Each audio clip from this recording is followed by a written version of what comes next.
Like most people, I love music. One of the things that I love about it is the way that it can be an epic soundtrack to whatever you're doing. The other thing, of course, is that it can really change your mood. So if, for instance, you're feeling sad, you can play the right music and it will make you feel all happy. And similarly, if you're feeling happy, playing the wrong sort of music can bring you down. And if you don't believe me, you can be the happiest person in the world. On top of everything, it can be new bike day. Somebody could have told you that you've just won 10 million euros on the lottery, and then if you were to play a song by Coldplay, any song, including some of their so-called cheerful ones, you'll be as miserable as sin again in a very short space of time. So why am I going on about music? Well, of course, I've been asked to talk about some headphones again, this time by my friends over at LIVALL and the release of their LTS21 detachable over-ear headphones. Now these apparently are the world's first over-ear detachable headphones, and unlike bone conducting headphones, which are designed to kind of rest on the side of your head and conduct the music through the bones in your head, and obviously that's so that you can have a little bit more situational awareness of all the sounds going on around you. These work pretty much like traditional headphones, so they produce the music and then it goes straight into your ear. Although, unlike traditional headphones, they don't sit actually inside your ear, they rest just over it and you can hear the music that way.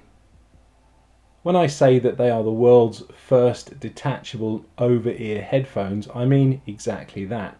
So when you first get them, not only do they come with the charge case and everything, but they also come with a little headband and an adapter for the bike helmet. So you can just take them off one mount and place them on the other mount. Now, one of my things that I was wondering about with this system is how fragile those connections are going to be. Obviously, they're just plastic, and if you're a little bit heavy-handed with them, they can break, but apparently they've been tested for about 2,000 assembles and disassembles.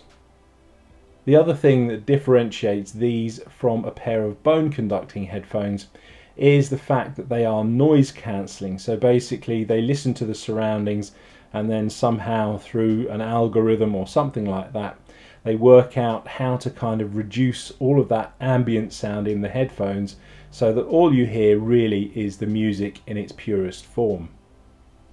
Now this video is going to be roughly divided into two parts.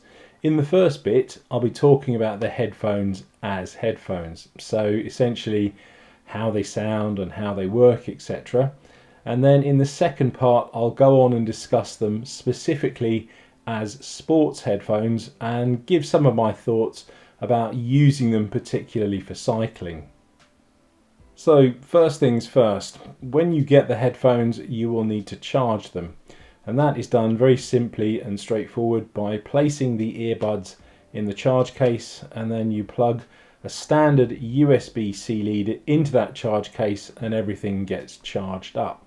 Charging time is about 3 hours, and when the headphones themselves are fully charged they have a continuous play time of 12 hours, and that's whether you're listening to music or using them for voice calls, for instance.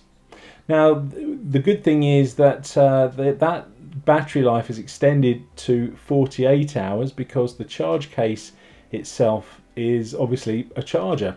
So when you take the headphones off and put them back in the case charges them back up to full again. Now the one disadvantage here is that the headphones don't actually have an off switch. There's something that happens when you detach them from whatever headband or mount that you've got them on and put them back into the charge case.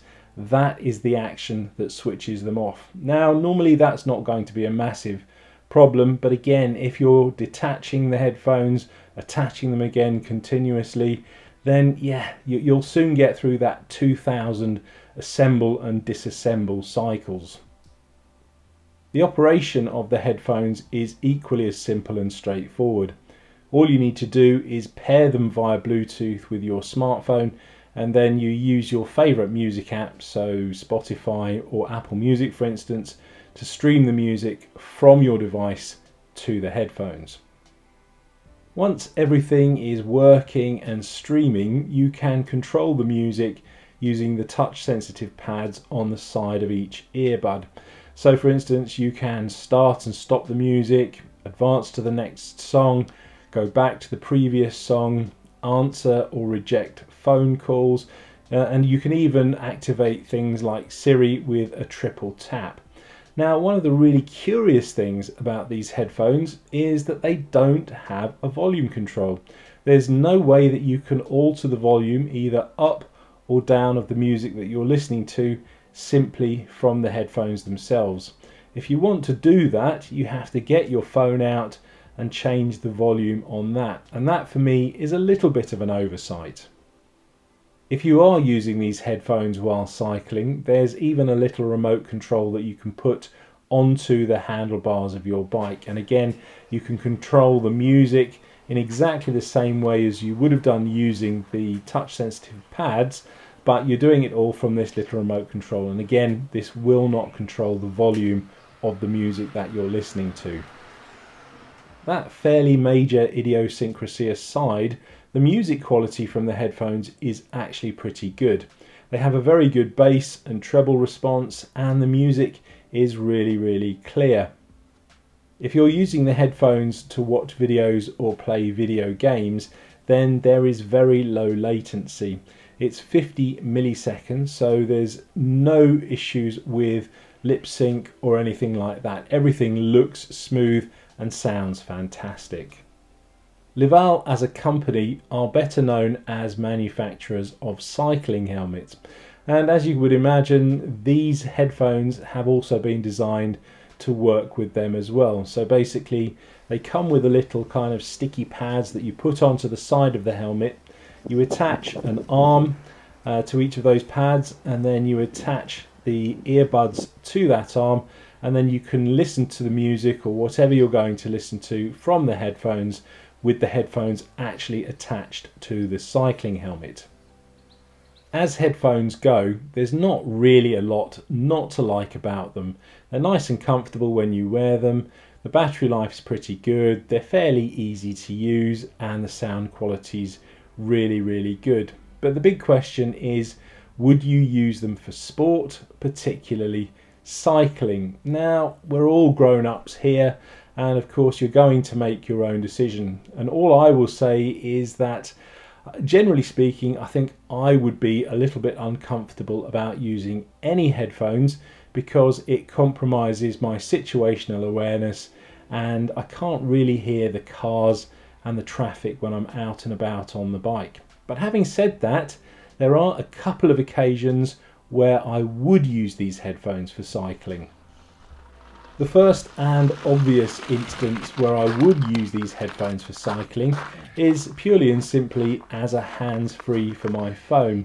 I can be riding along, and instead of the phone ringing and then me fishing around in my jersey pocket, getting the phone out of its case, only for it to stop ringing 5 nanoseconds before I'm due to answer it, I can then just sort of press the button on the headphones and take my call.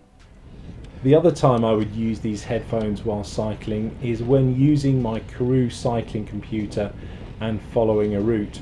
Now, if you don't already know, my Karoo makes absolutely no sound whatsoever, yet ironically it has voice turn-by-turn navigation, and the way you hear that is when you pair it with some Bluetooth headphones.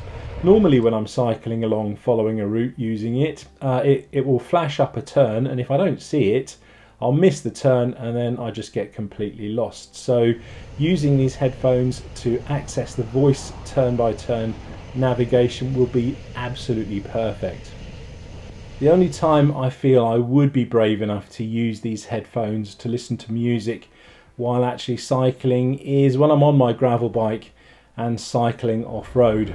Obviously, if there's no traffic or anything, then that danger has been removed, and then I'm free to just enjoy the music and the epic soundtrack.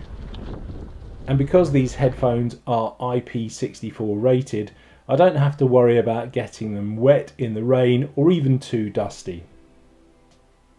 Because these headphones work really well as headphones, I would have absolutely no hesitation whatsoever using them around the house, using them out and about while walking, or heavens forbid if I was running somewhere. You never know, I might be chased by a bear and need some kind of soundtrack. But you know, when it comes to cycling, again, I personally would be very unsure about using them on the bike. As much as I like listening to music while cycling along, I don't think it's that safe to kind of block off all of the traffic sounds and not hear it when a car is approaching you from behind. If you're interested in learning a little bit more about these headphones or even getting a pair for yourself, I'll leave a link to the LIVALL website in the description below. Thanks for watching, and I'll see you on the next one.